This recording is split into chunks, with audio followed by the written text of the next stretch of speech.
na ng buhay at kamatayan. Sa oras ng panganib, kaligtasan nakatumpas ang bawat segundo. Sa kagipitan, alatong kilos at pag-iisip ang isang kasagutan. Kamusta mga kaibigan, ako naman Arnold Clavio at ito, ang Emergency. Ngayong gabi sa Emergency. Pagkakit ko po, nasugatan ako. Ang peligrong kinakaharap ng mga batang sumisisid ng basura. Yung paglakad niya, parang unti-unting parang hinahatak niya na yung isang paa. At ang pagdurusa ng mga batang lalaking may kakaibang sakit. Ang lahat ng niya ngayong gabi sa Emergency.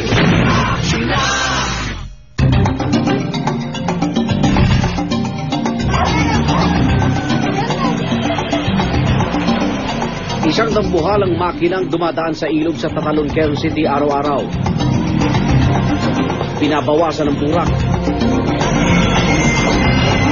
Isinasantabi ang basura. Ay, dito! Dali!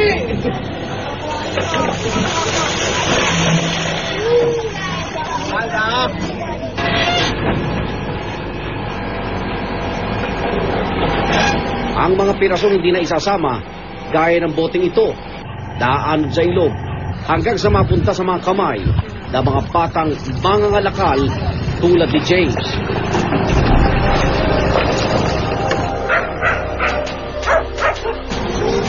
Sa ilog na ito, ang basura ng iba, kayamanan ng mga nangangalakal.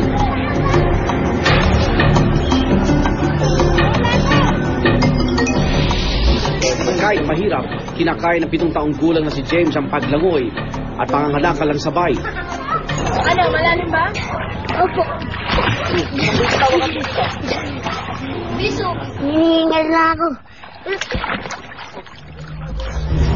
Araw-araw, halos 5 oras, sinusuyod ni James at ang ibang mangangalakal ang ilog para makakuha ng basura. Karamihan sa kanila, menor de edad. Sige lang sila sa pagsisid. Kahit nakapanlulumo sa dumi ang tubig.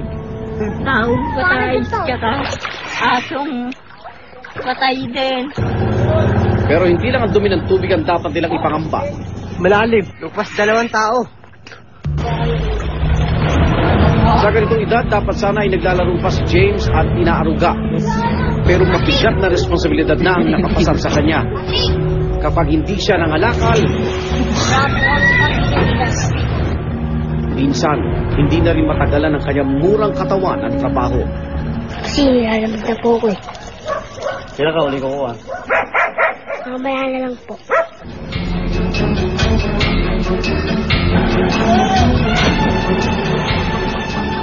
Bata pa rin si Jack noong magsimulang mangalakal sa ilog. 11 taon na niya itong ginagawa ngayon. Binubuno niya ang 10 hanggang 15 talampakan tubig para makakuha ng magandang kalakal. Kahit pa ang kapalit, hirap ng katawan. Kapag kinakabos kami, nakakainom na rin ng tubig eh. Masakit na rin sa tenga eh. Mahirap rin kasi mabigat din yung kukunin mo at matigas pa sa ilalim. Pag sumabit pa sa'yo, delikado talaga. At ilang sandali pa, nangyari na nga kay Jack ang peligrong kanyang ikinukwento. Susunod! Mangangalakal pa rin ako eh.